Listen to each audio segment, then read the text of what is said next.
Welcome to Mission Evolution Radio Show with Gwilda Wiyaka, bringing together today's leading experts to uncover ever-deepening spiritual truths and the latest scientific developments in support of the evolution of humankind. For more information on Mission Evolution Radio with Gwilda Wiyaka, visit www.missionevolution.org. And now, here's the host of Mission Evolution, Miss Gwilda Wiyaka.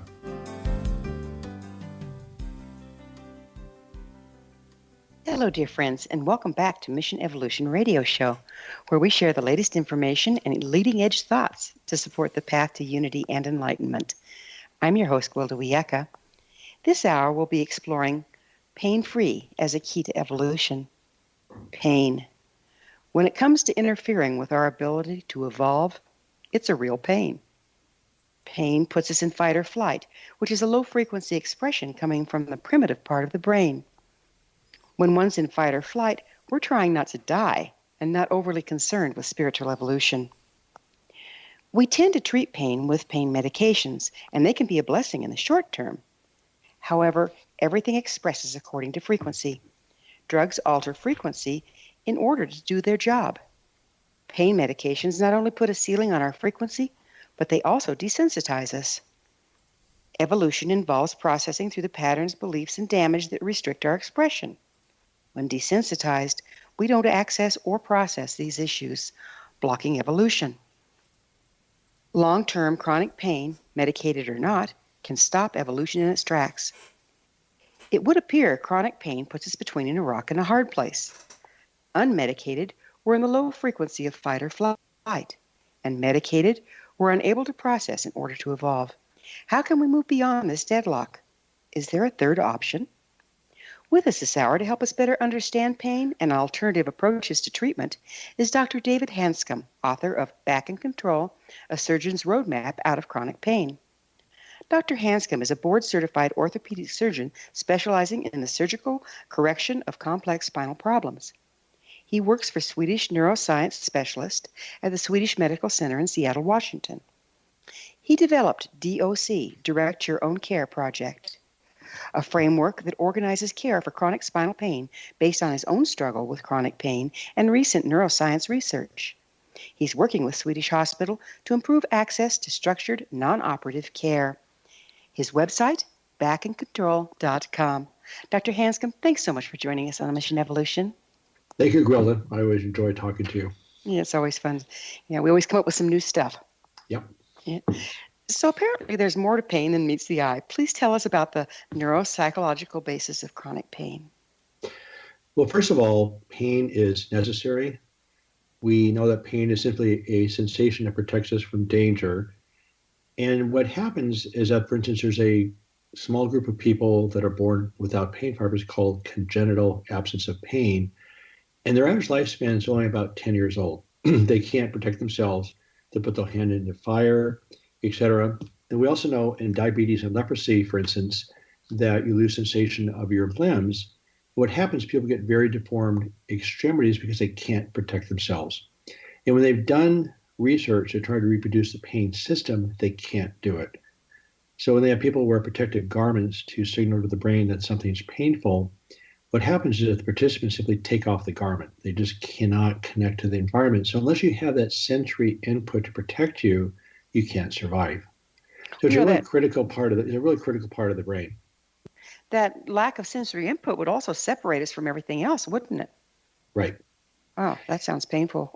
Right. But it's all sensations. You know, your visual input, you don't stare at bright lights, and you avoid dark places because you can't protect yourself there either. So same thing with sounds. Your sounds are too loud, signals danger, so you avoid loud sounds. So every sensation has a part of producing this uncomfortable sensation that would cause pain. So for instance, on the skin, you have hot and cold, sharp, dull, etc. So they're just sensors. In other words, there's nothing inherent in the skin that says this is painful or not. So your brain actually has to interpret the signals and say, yeah, this is dangerous, it's unpleasant. Then your body generates a chemical reaction that every living creature has to protect themselves. So every animal, even down to one-cell organisms, if there's a physical threat, your body will take evasive action to protect themselves. And it isn't always necessary a fight or flight. That's sort of a dramatic response. So every day when we walk around and move around, your body's programmed to stay in a safe zone. In other words, you're not putting your hand on a hot stove. When you're sitting in a chair, you're unconsciously moving around to protect yourself. So, for instance, people that are paraplegic, they don't have that protective sensation, develop skin sores because they can't protect themselves. So your whole sensory input is designed to keep you in a safe zone. So most of the time, the pain system is working correctly. If we're thirsty, we get water. If we're hungry, we get food. If it's too bright or too hot, we go inside. So your body is unconscious. How we survived and how we evolved is by staying out of danger.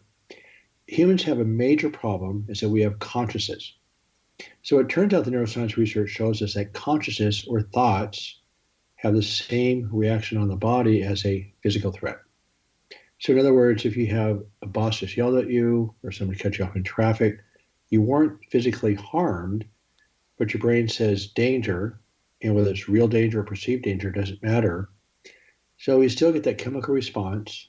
Then you have the uncomfortable sensation that protects you, and we call that anxiety. It turns out that anxiety is simply not primarily a psychological issue. It's this massive survival reflex that protects you from danger. So what happens with humans, we can't escape our thoughts. And so you have this endless barrage of unpleasant repetitive thoughts that gets worse as you get older. So what actually is the basis for chronic pain is actually the mental pain. And it's a huge problem. That's fascinating. So what's the difference between chronic pain and just the pain response you were describing to us? So there's acute pain and chronic pain. So again, the pain system is designed to protect you. So again, something too sharp, too dull, whatever, you simply take immediate protective action and you're protected. So that's when the pain system is functioning normally. Then you have an injury that maybe goes on for a few weeks before it heals. Again, once the healing occurs, the pain disappears. If the pain starts persisting beyond 6 weeks, which is a reasonable healing time, what happens is like an athlete learning a skill or a musician or an artist, you're firing these pain impulses to the nervous system, and your brain starts getting first sensitized to the pain, then it starts memorizing the pain. And just like riding a bicycle, those are permanent pathways. The problem with the pain impulses compared to, say, a baseball pitcher learning how to throw a fastball or curveballs, which is almost superhuman what they do, it takes a lifetime of repetitions to keep that going. Chronic pain impulses come in very, very quickly. So we've now documented that within 6 to 12 months that's the time period that these pain circuits become memorized. So we're responding to a circuit and no longer the actual stimulus? Well, it's even worse than that. I mean, literally, it's, what would be a good analogy? I mean, the switch is stuck on. It's short-circuited. So what happens is that they find out within 6 to 12 months, they've done experiments just showing within 6 to 12 months that, say, for instance, let's take back pain, just for a common example, is that there's a certain part of the brain, which is a pain center, that lights up when you hurt your back. But if it persists after 6 months, it switches from the pain center to the emotional center. So in other words, you have the same pain, but a different driver. So you have the switch is basically stuck on. And of course, a classic example that is well known as phantom limb pain. So you have a limb that's completely gone, arm or a leg. You know it's gone. We know where the source of the pain started from. Because when you require an amputation, you usually have some type of blood supply problem, which is very painful. So when the leg's amputated, why over 90% of people have phantom sensations, about half of the people feel the exact same limb that they had before the amputation, and they feel the same pain. But it's worse because what do? You can't rub it, right? You can't touch it or distract it or massage it because it's gone. So the phantom limb pain is really a big problem for the people that are experiencing it. It is horrible. And so ever since I've been in orthopedic surgery as a young resident, I've always been fascinated by that because that's never really been explained very well, in our teaching and training. Why does that happen? Well, the key issue is that we now know through neuroscience research that those switches are simply stuck on. We can actually see the brain activity that persists. So does that happen as a result of when the emotions get involved? Well, we're not sure on a given person. So I want to make a funny hypothesis. I want to jump back into the mental pain part of it, which I think is the bigger problem. So remember, they found out that social isolation or mental pain, for instance, if you say something unkind to me, I might say, you hurt my feelings, right? That's a painful statement. So it finds out that social pain or mental pain goes to the same part of the brain, whether it's physical or mental. So all of us have these unpleasant repetitive thoughts. That's what the research term is for these unpleasant repetitive thoughts, is called URTs, that we can't escape. So if you experience them, they get stronger with repetition. If you suppress them, it's even worse. That's been well documented. And then what we do mostly is we mask them. So my personal one that's a problem is if surgeons, a major spine surgeon, is suppressing, and I was a master suppressing any negative emotions at all until I couldn't. So I went from literally not having any anxiety until about age 38 to having panic attacks within 2 weeks. So even though I was able to successfully, consciously suppress anxiety, my attitude was bring it on. All of a sudden I broke out in a panic attack, which is pretty dramatic. Well, we're going to have to address panic attacks on the other side of a short commercial break. It is time for a break, and Dr. Hanscom and I will return shortly, so don't go away. You're listening to the Mission Evolution Radio Show. We're coming to you on the X-Zone Broadcast Network, www.xzbn.net.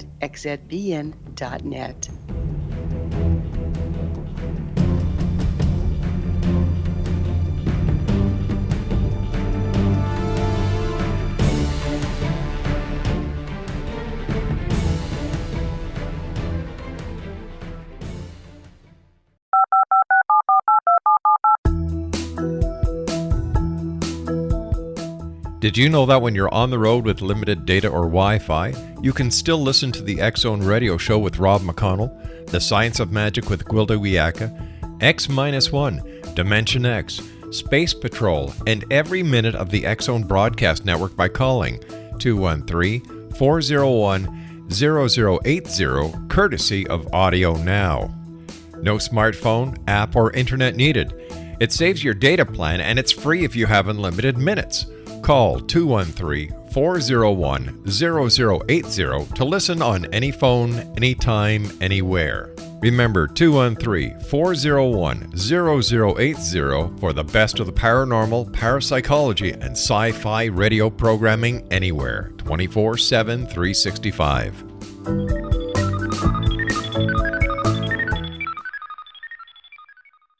You have heard of the X-Zone? Now watch it on Simul TV. Plus 500 video games, live TV channels, free video on demand, worldwide, and more. Does this sound like tomorrow's television? Well, it is, but you can have it today, right now. It is Simul TV. Simul TV offers what the others only wish they could provide. 15 exclusive channels like X-Zone, Sci-Fi, and Horror. We are worldwide. No other provider offers that. 500 built-in video games. No need to have an extra expensive system.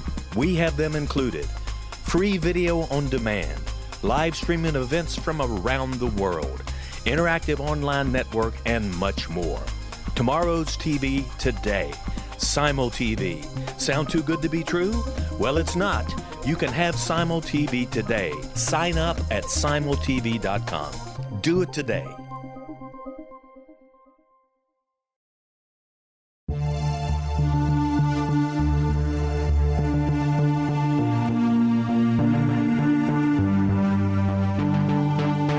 We live in rapidly shifting times of extreme volatility and uncertainty. Such profound change brings a unique opportunity for the evolution of consciousness. I'm Gwilda Wiyaka, host of Mission Evolution Radio Show, a program that explores the latest scientific developments and deepening spiritual truths supporting human evolution.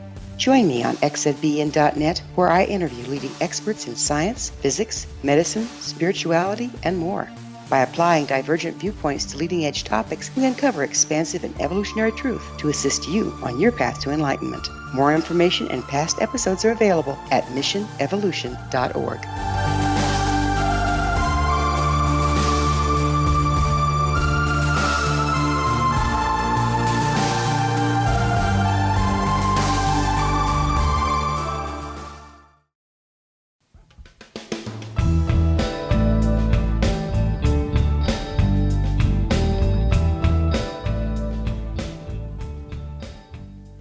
welcome back. This is Mission Evolution Radio Show, dedicated to unification and evolution of consciousness.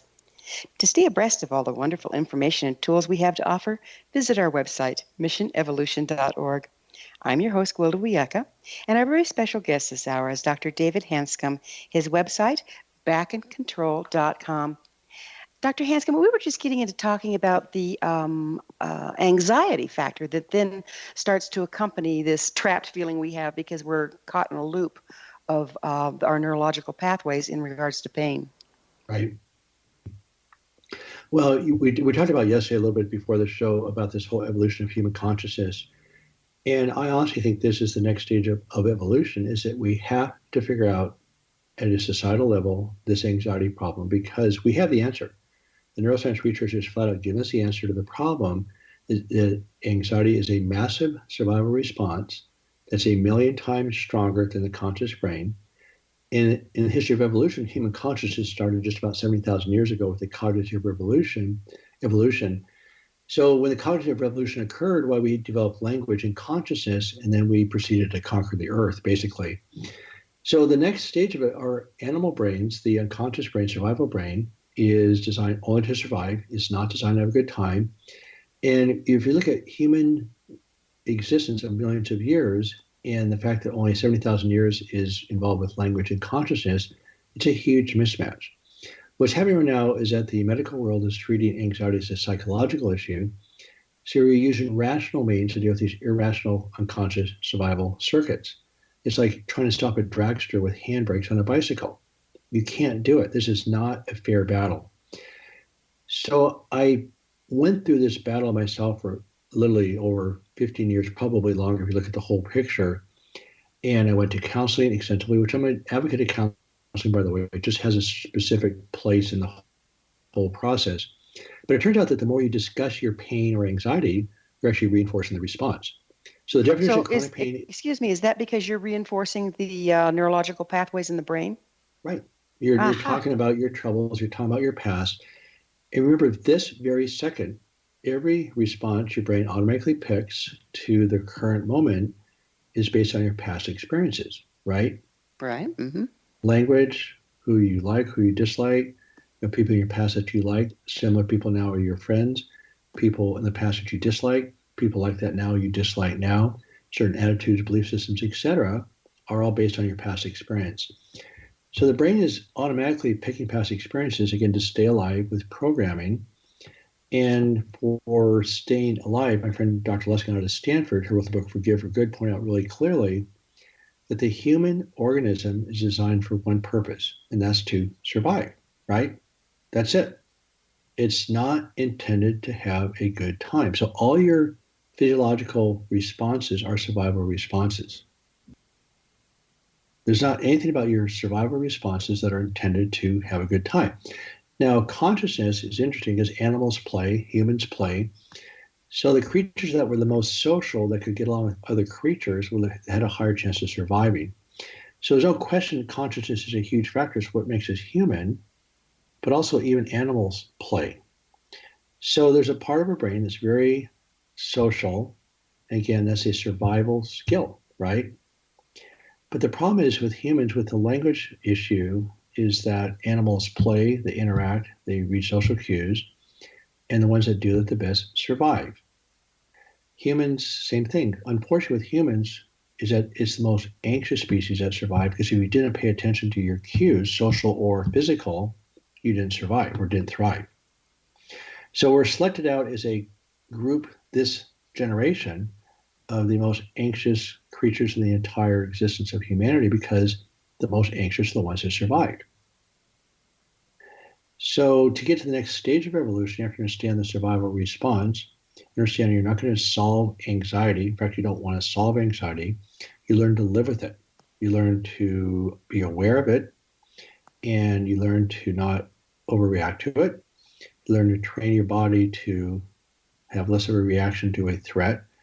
You start learning through what's called cognitive behavioral therapy about the cognitive distortions that create unnecessary anxiety. And you start becoming aware of these cognitive distortions, the anxiety starts to drop down. But remember, anxiety is only that sensation generated by this neurochemical response to the environment. So as you decrease this chemistry, decrease the histamines, cortisol, and adrenaline, simply calming down those chemicals decreases anxiety. If you want to try to talk about it, analyze it, fix it, you're actually making it way worse. What you resist persists kind of thing. Correct. So if you want to do battle with these circuits, which we all do, again, I spent 15 years in chronic pain. This is no joke. So the thing that's also ironic is that I'm not getting to see this much more clearly the last 5 years. We're dealing with a lot of family issues, but everybody has anxiety. Everybody does. And we look at the next person who looks calm, cool, and collected, which is also a survival trait because if you look anxious and vulnerable, you're more subject to attack, right? So as a human race, we spend a tremendous amount of time trying to look put together, knowledgeable, suave, whatever you want to call it. We put on this persona of being together. And so it's a problem because we spend so much energy trying not to be anxious, we actually end up firing up those circuits. It's a big problem. So we're stressing ourselves over not being stressed. Right, exactly. So if everybody just dropped their swords, say, look, I'm anxious, you're anxious, and not necessarily wallow in it. But again, one of the ways we cover up anxiety, by the way, is becoming angry. In other words, anxiety represents being vulnerable. Since it's a survival reaction, we do anything to avoid feeling vulnerable, right? That's the deepest factor and sensation we want to avoid because nobody likes feeling vulnerable. So one of the ways you solve that is you become angry. Remember, anger is a very powerful feeling, but at the same time that anger covers up the feeling of anxiety, it actually cranks up the body chemistry and actually makes it worse. So while you're actually angry, you feel in charge and control. And my cover up in retrospect, which I'm really not very happy about, is I was a perfectionist, which means I was always angry at myself. I was never good enough. So that covered up anxiety pretty darn well, but at the same time made it much worse. And I suppressed the anxiety to all of a sudden, bam, I went to a panic attack. I literally went from zero anxiety to a panic attacks in about 2 weeks. It was brutal. It was really brutal. So what's the chemistry behind panic attacks? So that is a fight or flight response. So when I say that in general, your body gives you chemical reactions all day long that guide your behavior in a very, I guess the word, functional way. So you have a little bit of adrenaline, you calm it down, you just stay within the zone. So if somebody really threatens you, either physically or socially, your heart starts to race. So that is a fight or flight response. So what happens, a panic attack is a true, deep, severe fight or flight response. So you get this massive adrenaline surge out of nowhere. It becomes somewhat predictable. What sets it off is it happened to me on about 10 o'clock at night driving onto a bridge on a freeway. It's fairly typical for them to begin on a freeway at night because obviously sensory input's not quite the same. And I was driving across Lake Washington about 10 o'clock at night. All of a sudden my heart started to race. Started to sweat. I got a little bit dizzy and faint. I'm driving 60 miles an hour on a bridge, and I thought I was going to die. So it's this massive adrenaline surge that gives you a racing heart, you're racing, you breathe fast, your skin sweats, your muscles tighten up, and it's just a true fight or flight response. So can this be, you kind of alluded to that, panic attacks coming out of nowhere can be brought on by stuffing or masking your normal fight or flight response? Do you start building up chemistry that then just kind of goes on off crazy, or what? Well, that's correct. I mean, when I look back on my life and time in general, so other symptoms that occur with an adrenalized nervous system there's over 30 of them. So migraine headaches are one of them. I had migraine since I was 5 years old. Ringing in the ears or tinnitus is another one. Irritable bowel, spastic bladder, which I didn't have, but those again, irritable bowel syndrome actually is one of the symptoms because what happens is that the adrenaline shuts down the blood supply to the stomach and the bladder. Mm-hmm. So I had 16 of these 30 symptoms at the same time, and then we added on panic attacks on top of it. It was brutal. See, I had all these symptoms occurring, but I didn't know what they were. I just, sort of blew them off. I got migraine headaches, big deal. But I was tough. I mean, I was really, really tough, and I was sort of legendary for being cool under pressure. That's one of the identities I took on, and it doesn't work. It works for a while, but right now the burnout rate in medicine is over 60%. And it's essentially due to suppressed anxiety, because we're the healers. We're not really given the bandwidth to be anxious because our patients don't want us to be anxious. So guess what? We take that role on, and we're the ultimate suppressors, particularly spine surgeons. Well, this would also apply to police officers, to soldiers, to emergency workers. You have to shut down and be grounded and put your stuff aside, but then you pay the cost on the other side, it sounds like. Right. So what's ironic is that we teach mindfulness-based surgery to our fellows, which means you acknowledge your anxiety and you become now connected to the move. So what happened is that, ironically, that by becoming aware of the anxiety, you quit fighting it, so you have way more energy to actually focus on the moves. So my complication rates probably dropped at least 80%. My fellows go out trained with a fraction of the complications I had in my first 5 years in practice. I'm sorry, but we're going to have to pick up on how to deal with anxiety on the other side of yet another short pause. Dr. Hanscom and I will return to our discussion on the other side of this break, so you stay right there. This is Mission Evolution Radio Show. We're coming to you on the X-Zone Broadcast Network, www.xzbn.net.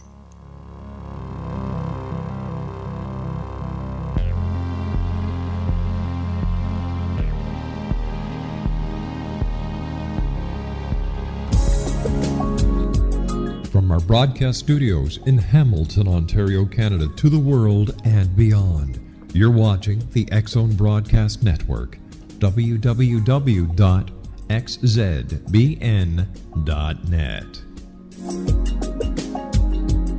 AVS Media Demo. You have heard of the X-Zone? Now watch it on Simul TV, plus 500 video games, live TV channels, free video on demand, worldwide, and more. Does this sound like tomorrow's television? Well, it is, but you can have it today, right now. It is Simul TV. Simul TV offers what the others only wish they could provide. 15 exclusive channels like X-Zone, Sci-Fi, and Horror. We are worldwide. No other provider offers that.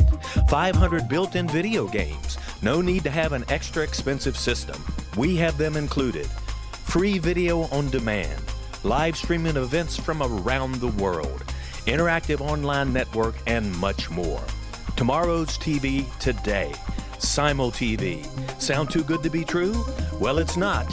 You can have Simul TV today. Sign up at simultv.com. Do it today.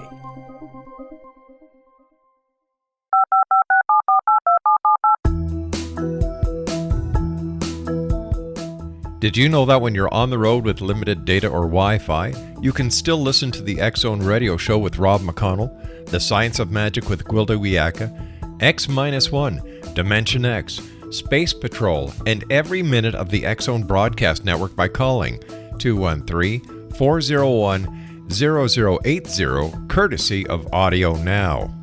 No smartphone, app, or internet needed.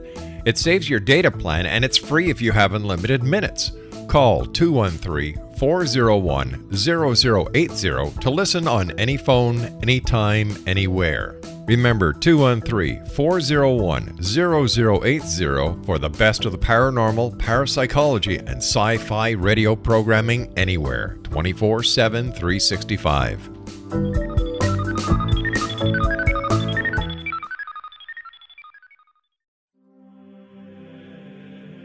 Rob McConnell here, presenting an overview for Nicholas Paul Jennings, author of a fascinating book, Amen. It presents facts revealed by Egyptologists, facts that enable us to understand why Amen is the beginning of creation of God. It provides recommendations for religious leaders of the major religions to unify their beliefs and teach the Word of God. Love one another. Amen informs people how mankind conceived God. It was the Egyptians that developed the concepts of a soul, a hereafter, and Son of God. And finally, after the worship of many gods, they conceived the belief in one universal God, the maker of all there is. For more information, visit www.futureofgodamen.com. That's www.futureofgodamen.com.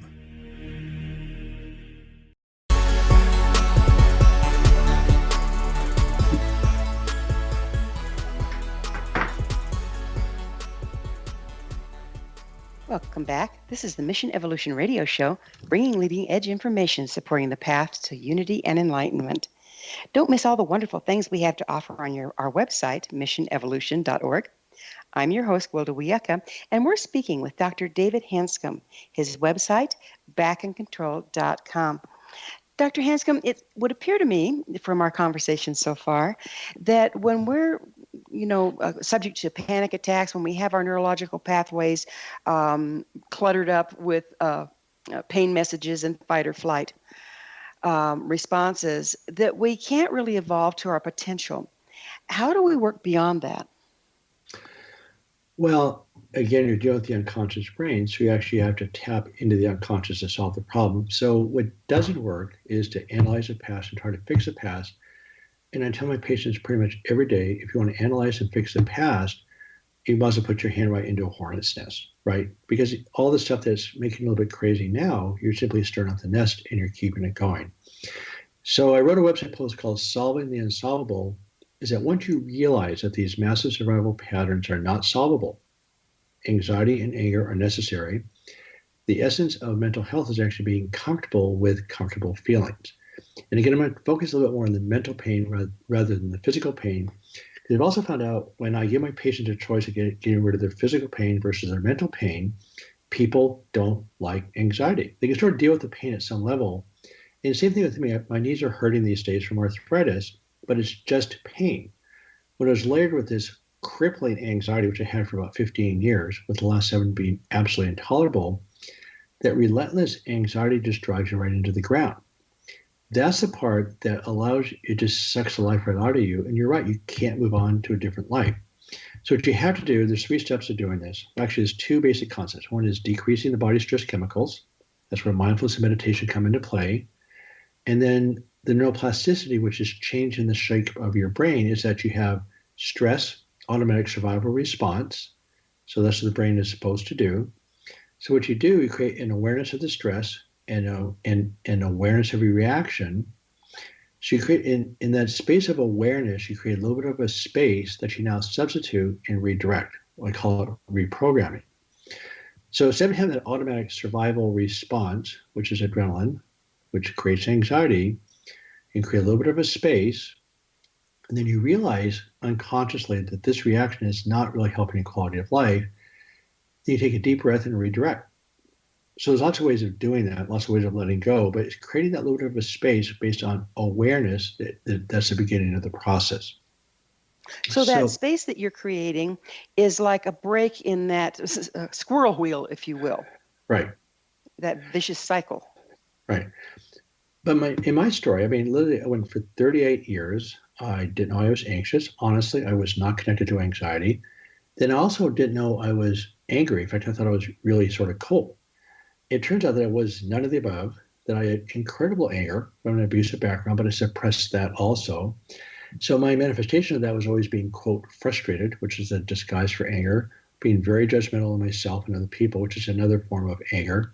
So I disguised my anger and anxiety so well that I wasn't connected to it. So you have to be aware that you're anxious and angry first.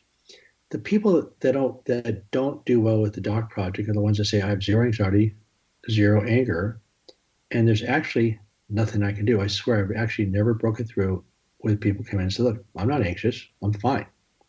And even worse, to say, well, I'm not angry, I'm fine. So I'll ask them, well, what about the pain? Are you happy about the pain? Well, no, I'm not happy about the pain. I go, well, there you go.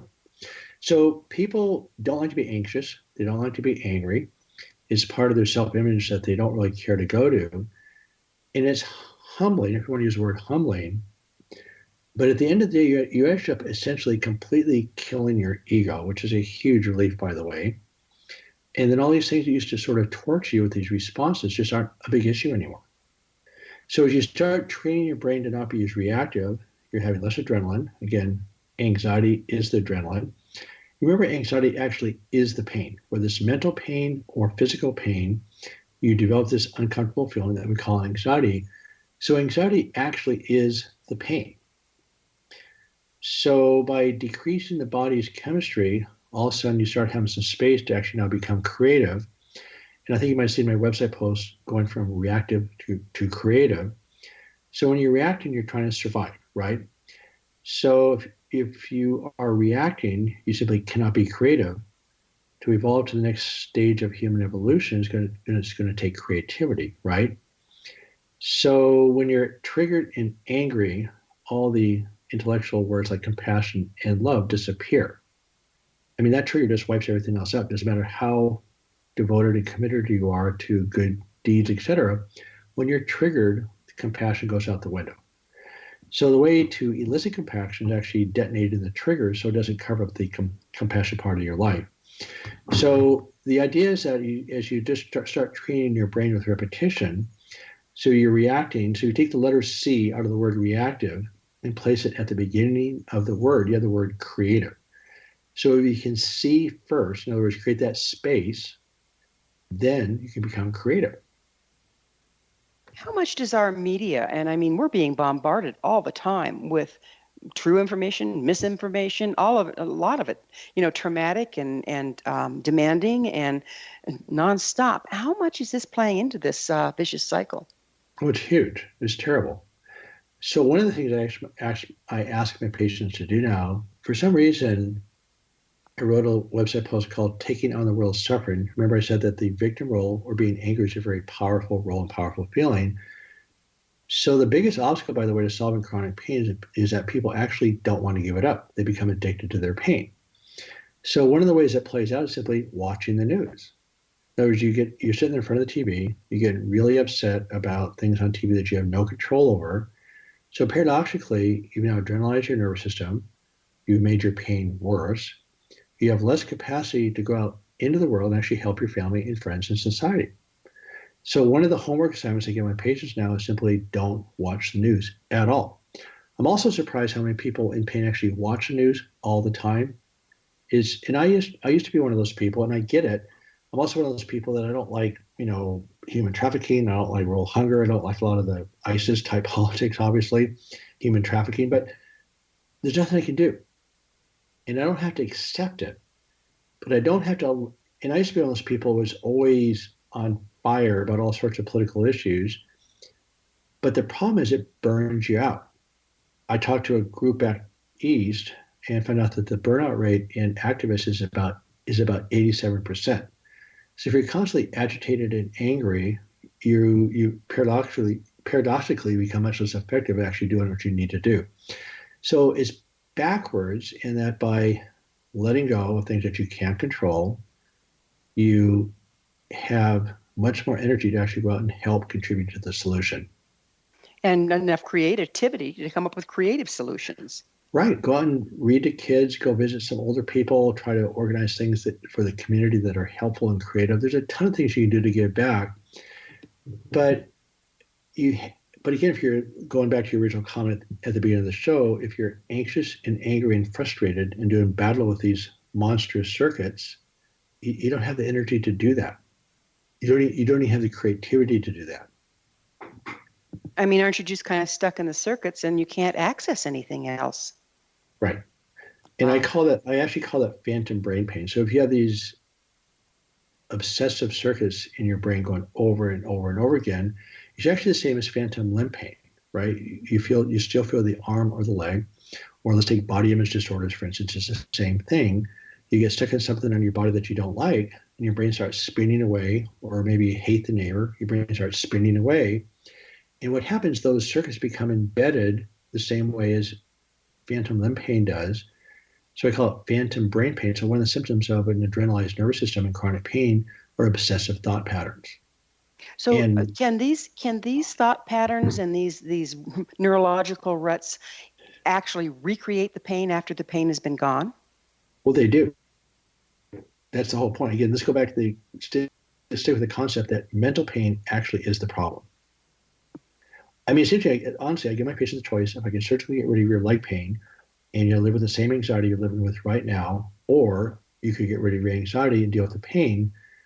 90% of people really cannot handle the idea of living the rest of their life in that degree of anxiety. So the anxiety really is the underlying problem behind chronic pain. Well, I think it is the chronic pain. Wow. And yet everything we do in our world creates anxiety, it seems like at this point. Right. But I also think that's the part that's so paradoxical and so frustrating, is that we don't want to be anxious, so we cover it up with anger. And remember, the antidote to anxiety is control. When you lose control of a situation, you actually kick in more chemistry and you become angry. So it turns out that anger and anxiety are exactly the same thing. But none of us want to give up that victim role. So that's where, from a societal level, as far as evolution, is that our society is very angry and reactive right now. Anger is only destructive. Nothing really gets solved in anger. And if you look at our society in almost every arena right now, we're just doing lots of angry reactive activities, which is a big problem. So the solution actually isn't, quote, squashing anger. It's actually not squashing anxiety. And it's actually not trying to solve it. It's actually understanding this is part of life. And as you learn to live with it, it doesn't run the show anymore. So the other problem is we live 30 years longer now than we did in 1950. The average lifespan in 1950 was only 47 years old. So we also have another 30 years for these circuits to keep spinning away. So it's actually one of the problems of modern existence, is that we have another 30 years for these circuits to mature. Well, we're going to have to pick up on maturing circuits on the other side of a break. We do need to take another commercial pause. So Dr. Hanscom and I will be back shortly. Don't leave us now. This is Mission Evolution Radio Show on the X-Zone Broadcast Network, xzbn.net.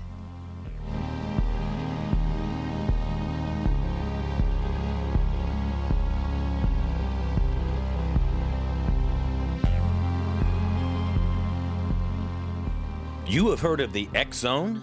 Now watch it on Simul TV, plus 500 video games, live TV channels, free video on demand, worldwide, and more. Does this sound like tomorrow's television? Well, it is, but you can have it today, right now. It is Simul TV.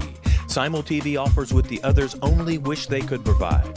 15 exclusive channels like X-Zone, Sci-Fi, and Horror.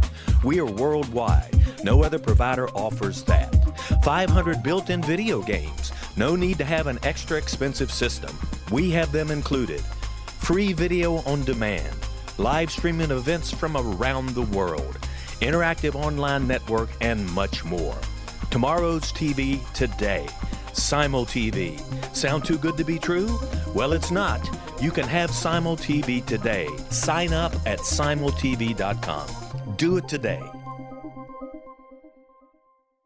The new nonfiction book, Razor of Madness, is similar to cult movies like Clockwork Orange, Dragon's Tattoo, or The Other Side of Hell. Wayne Morin Jr. and Thomas Lee Howe will expose widespread and systematic deficiencies in this thought-provoking tell-all novel. Mind control rages among scholars in law schools. Human rights are ignored while thought reform and mental manipulation are accepted practices used as behavior modification. Dr. Louis Jolyon West comes to mind. Media and public scrutiny shows that United States mental hospitals are in fact destructive murder industries. Razor of Madness expose novel details this epidemic through an in-depth professional and personal investigation. For decades, there has been a revolving door policy that still releases killers and pedophiles back into society. The maestro of mind control continues to haunt America to this very day. Razor of Madness is available in paperback or as a downloadable ebook at Amazon.com.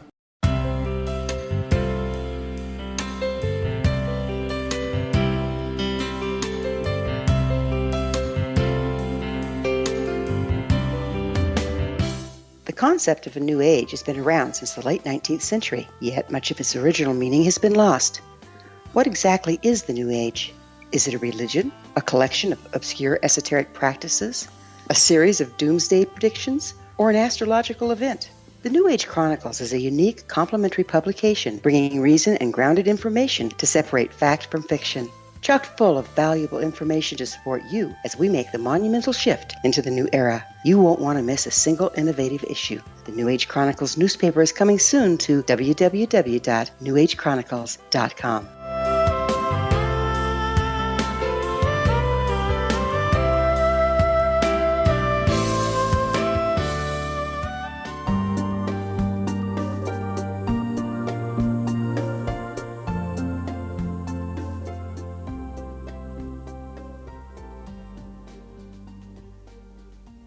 Welcome back. This is the Mission Evolution Radio Show, bringing together gifted people of service to the world. I'm your host, Gwilda Wiyaka. I always love to hear from my listeners. Email me at info@missionevolution.org and suggest a topic or guest that's on your mind. I'm sure we'll all enjoy them. Our guest this hour is Dr. David Hanscom. His website, backincontrol.com. I'd like to change gears just a little bit, Dr. Hanscom, and it seems like we're in the middle of an opioid epidemic, if you will. What's Right. the relationship between chronic pain and the opioid epidemic?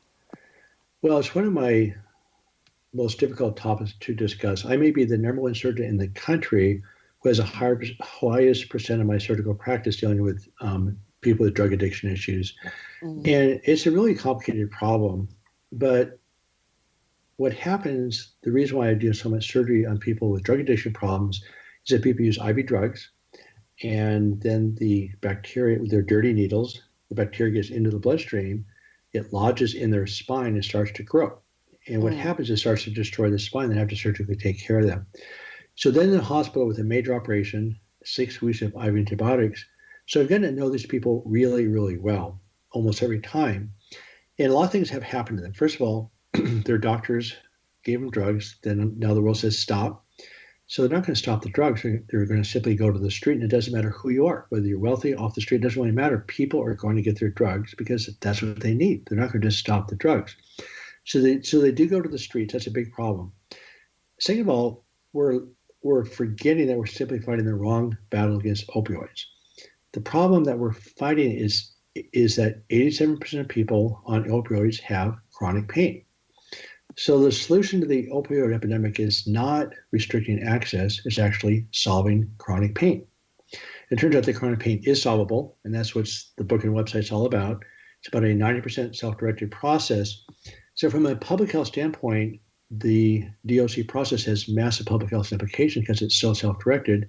It takes very few medical interventions. The medical profession becomes more or less a guide, coach, and cheerleader as opposed to fixing you. And it's very consistent. People that get onto the process do really, really well.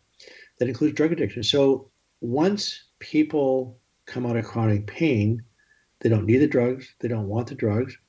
Nobody likes being a drug addict. People forget that. You don't become a drug addict by choice. People have lost their lives, their houses, their homes, their family, everything that's good in life, they've lost.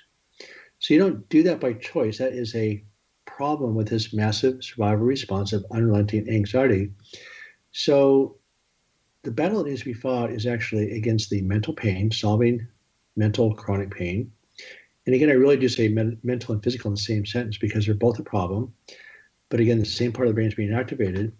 But I've had people on hundreds and hundreds of milligrams of oxycodone and morphine a day come off all medications, no pain, full function, and back into society. That happens all the time. But I do it backwards. So I don't start with weaning medications first because that increases anxiety, which increases everything. So what we do, we calm down the nervous system, reroute the pathways, better sleep, etc. So pain starts to drop, then the side effects start kicking into gear, and people simply want to come off the drugs. So very few people, the only reason they want to stay on the drugs because it's very anxiety producing to come off of them. But once the pain drops, people almost universally really want off the drugs. Nobody likes being dependent on drugs.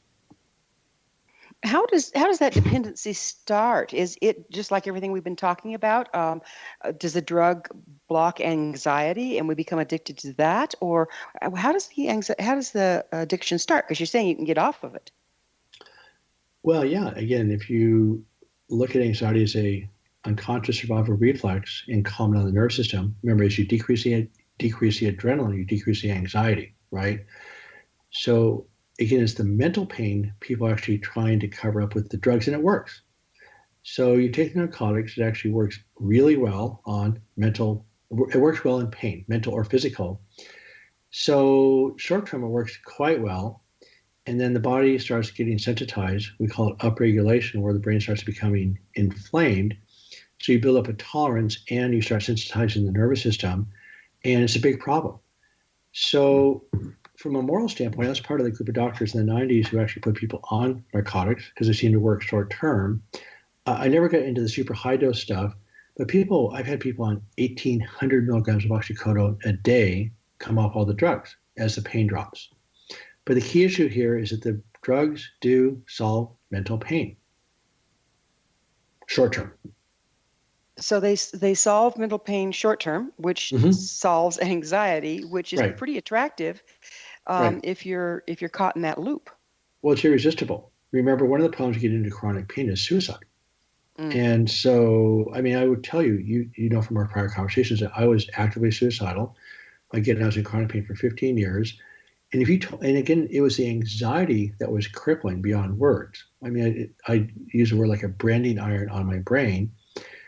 And so if you told me I had to live the rest of my existence in that state of mind, I go, fine, I'm out of here. And I still believe it. It makes no sense to wake up every morning and have that degree of anxiety or mental pain. It's unbelievable. It's indescribable.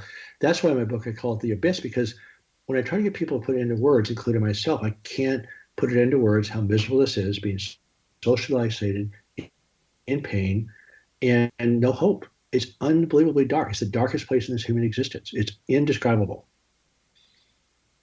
So the addiction to the opioids is physical, obviously, but it's also this avoidance of that horrible anxiety. I mean, I know what's the anxiety people feel when they're afraid they're going to run out of drugs and not be able to get any more. Is that really anxiety over the drugs, or is that all this backed up anxiety they haven't been processing because they're on the drugs? Well, again, I'm going to, if you don't mind, correct you just a little bit. So you can't process anxiety because, again, it's always there every second. So it's a matter of learning to live with it. And it's a learned skill. With repetition, you start becoming less adrenalized. Remember, anxiety is simply the adrenaline. So the anxiety is already there. In other words, you're already over the top. Then you add on, again, another stress, which is lack of medications. It just piles onto the same process. In other words, people are on drugs in the first place because of the anxiety, either mental, created by physical or mental threats. And then you simply add another stressor on, which is a big one. And then you just magnified the problem. So it goes back into the chemistry of the whole thing. Right. So when I was doing chronic pain work on my own, when I was a primary care for 4 years, I did this on my own. I didn't have any resources in Sun Valley, Idaho, where I was working. What happened is that the medications were last. I would come in and work on sleep. Then we work on these simple writing relaxation exercises. And again, I didn't know anything back then compared to what I know now. But in retrospect, it was working because sleep's a big deal. And we would work on physical conditioning, the stress management. I would keep the medications exactly the same. Then we were actually worked on life outlook of anger and anger processing and forgiveness. And people would start to come off the drugs. So the medications, so in my last 15 years, I've never done battle with the patient on drugs because we just simply have part of the deal. If they don't want to participate in their process, then I'm not their doctor. In other words, if they don't want to go through the tools that are going to decrease their anxiety on just the drugs, that's not going to work. So inevitably, as they went through the process, the pain would start to drop. In my mind, the only bad prognostic factor of curing chronic pain is simply your willingness to engage. Once people start going into the process, the brain changes. Mm-hmm. That's amazing. What social transformation or evolution do you see possible as a result of changing our relationship to pain on a large scale? So I see creativity coming back where people spending. It's fascinating when you get people in a group, people want to make the world better almost universally. Obviously, some people don't. But what happens is that when you quit fighting this anxiety, putting that creative energy together as a society would be unbelievable. I mean, it really would transform the world in a massive way. But right now, we don't have the bandwidth to do it. We're fighting with our family, with our kids, with chronic pain, with society. And we're getting oversensitive, overwhelmed with social media, et cetera.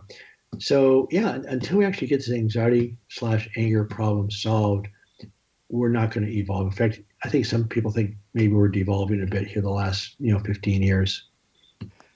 what will it take to bring these concepts mainstream so they can start to have an effect? Well, I'm just going to say this tongue in cheek. I'm going to say my book, but only because my book represents a set of concepts. It's just a book. There's lots of people doing this in their own style. So there's a universal energy right now that's out there espousing the exact same thing I'm doing in their own styles. And everybody I talk to with their own styles is having the same successes that I'm seeing. So I say, look, my book's just a book. It's a framework that'll organize your own thinking. But we really need the medical profession in general to look at anxiety differently. So we're kind of attacking it backwards from what we've discussed here this past hour, is like the way we deal with drug rehab is by removing the drug and focusing Right. on the drug. The way we Right. deal with anxiety is talking about anxiety and creating more anxiety. Right. So a reverse approach is necessary. Is that correct? Right. I mean, I tell my patients right off the get-go when they come to my seminars, I say, look, you're not here to get rid of your pain. That's not the goal. The goal is to live your life with or without the pain, and then the pain quits running the show. If pain's running your life is not a very productive life. So the key is, as you de-energize the pain circuits, paradoxically, the pain really does go away, but you're not going to get rid of the pain by trying to get rid of it. Fantastic. Well, as always, when I talk to you, Dr. Hanscom, time has flown, but we're out of it. Thanks so much for coming on the show. Thank you. I enjoyed it very much. Our guest this hour has been board-certified orthopedic surgeon and developer of DOC, Direct Your Own Care project, Dr. Hanscom. His book, Back in Control, A Surgeon's Roadmap Out of Chronic Pain. You can find him and many other resources he offers on his website, backincontrol.com. Remember to join our email family to stay abreast of all the exciting new things we have coming up at missionevolution.org. This has been Mission Evolution Radio Show with Gwilda Wiyaka on the X Zone Broadcast Network, xzbn.net. Join us next time as the mission continues, bringing information, resources, and support to an evolving world.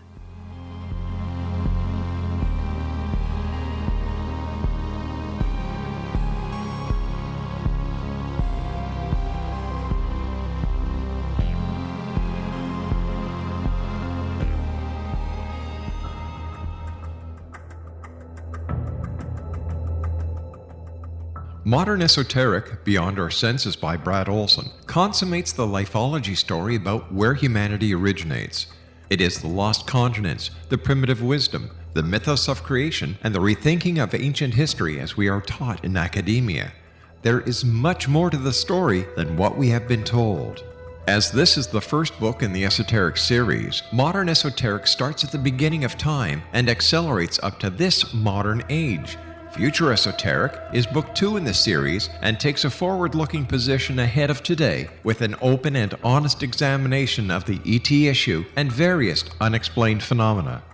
To discover the writings of author Brad Olson, visit www.bradolson.com. That's www.bradolson.com.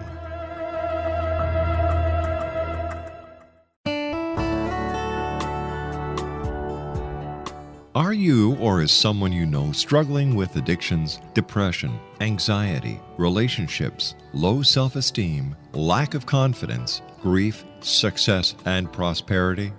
Do you know that your subconscious belief plays a big role in the outcome of your hard work? We can help you permanently change the beliefs that may be the reason for your struggles and failures. We care about getting you the return on your investment and the results you are looking for. We can help you be free of the limitations of your past and in realizing your highest potential. We work with people by phone and Skype. For more information, visit us at www.ritasoman.com. That's www.ritasoman.com.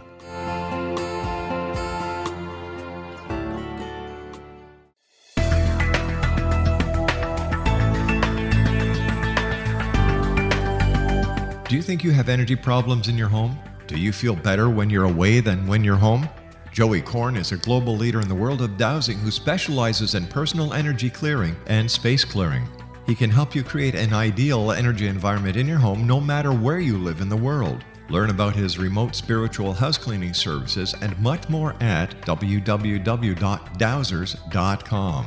You can get Joey's book, Dowsing, A Path to Enlightenment, as well as other dowsing books and tools, Kabbalah books, and Walter Russell books. Joey's work is really amazing. Go to dowsers.com right now. That's DOWSERS.com, or call 1-877-DOWSING. That's 1-877-369-7464.